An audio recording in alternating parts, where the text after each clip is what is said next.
Caros amigos, bem-vindos a mais um Boletim Militar. Nesse episódio, vamos trazer algumas atualizações do fronte de guerra entre os últimos dias 27 e 28 de maio, além de darmos destaque à advertência que a Ucrânia tomou de seus aliados por ter usado armas ocidentais contra o solo russo sem autorização do tio Sam. Se você está curtindo o nosso conteúdo, se inscreve no canal e ativa o sininho da notificação para ajudar a crescer nosso trabalho. E para você, recruta mais ousado. Faça parte do nosso clube de membros e tenha benefícios exclusivos. Como de costume na guerra ucraniana, entre 27 e 28 de maio, as tropas russas atingiram alvos em Kharkov, Odessa e Cherkasy com drones e mísseis.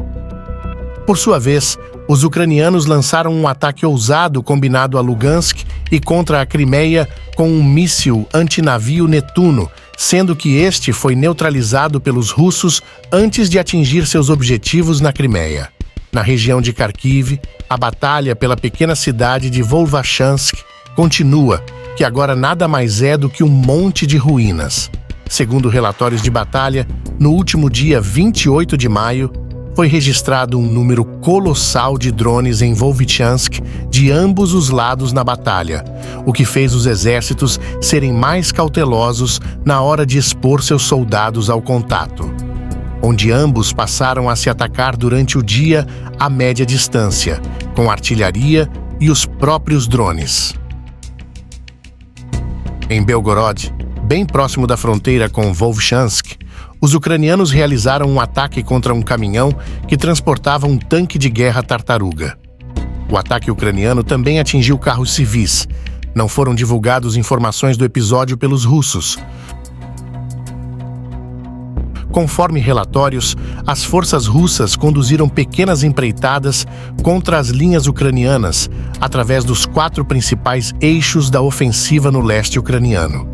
Esses ataques foram realizados por pequenos comboios mecanizados de tamanho reduzido em vários eixos operacionais, sem fazer avanços significativos até os últimos reportes. No Oblast de Donetsk, tanques russos foram registrados avançando contra posições ucranianas em Chassiv Yar, porém recuando sob fogo e ataque com drones.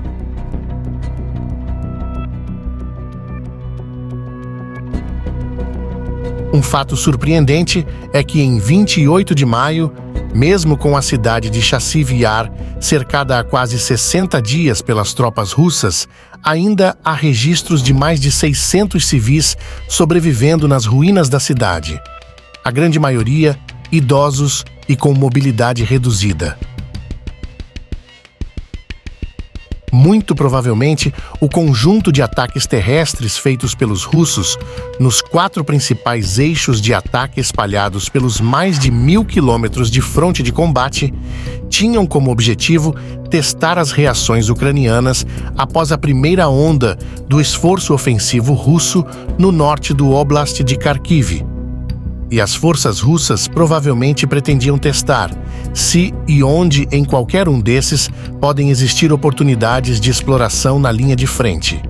Uma das mudanças mais significativas que ocorreu no fronte no último dia 28 de maio foi através de um contra-ataque ucraniano atrás das linhas russas em Krasnohorivka, no Oblast de Donetsk. Dadas as imagens e o percurso do Bradley, os ucranianos cortaram as linhas por trás, com certo risco real de as posições russas na cidade serem cortadas. Entretanto, não sabemos até que ponto esse avanço ucraniano é sustentável, coisa que só vamos saber nos próximos dias. Segundo relatos da imprensa internacional, a Ucrânia foi duramente repreendida pelos seus aliados, por ter usado pelo menos uma vez o sistema Patriot alemão sobre o território da Federação Russa.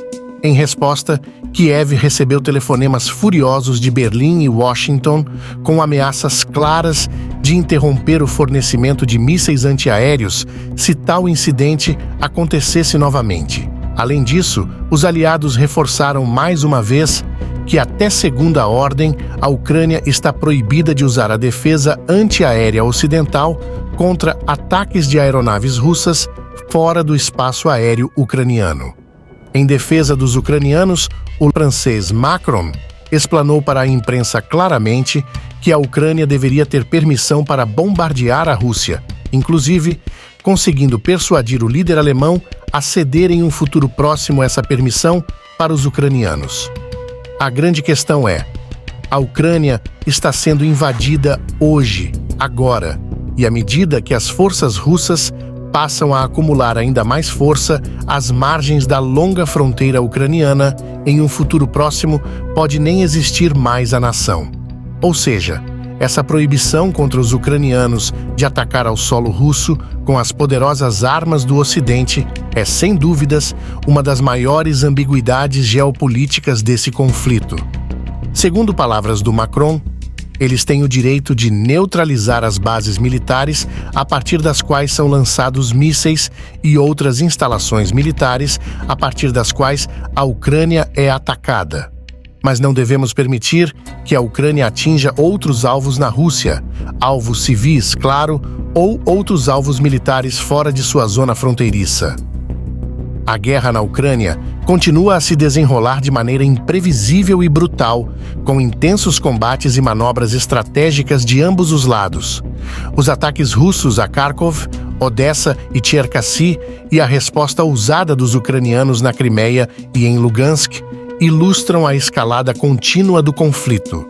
A devastação em Volvachansk e os ataques cautelosos com drones revelam a complexidade e o custo humano dessa guerra.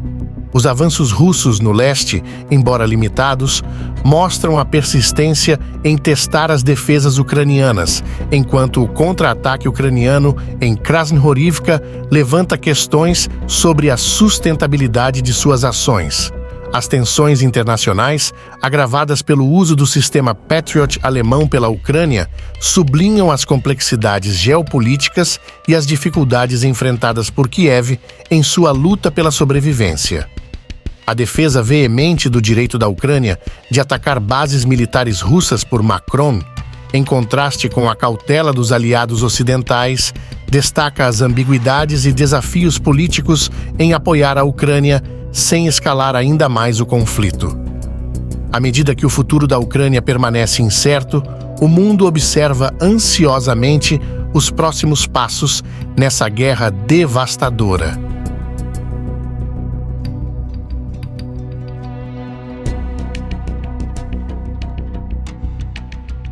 Montre que le sol ukrainien est attaqué, de fait, depuis des bases, et qui sont en Russie. Alors comment on explique aux Ukrainiens qu'il va falloir protéger ces villes, et au fond tout ce qu'on voit en ce moment autour de Kharkiv, si on leur dit vous n'avez pas le droit d'atteindre le point d'où sont tirés les missiles? En fait, on leur dit on vous livre des armes, mais vous ne pouvez pas vous défendre. Donc nous, on reste exactement dans le même cadre. On pense qu'on doit leur permettre de neutraliser les sites militaires d'où sont tirés les missiles, et au fond les sites militaires depuis lesquels l'Ukraine est agressée, mais on ne doit pas permettre de toucher d'autres cibles en Russie, et évidemment des capacités civiles ou d'autres cibles militaires.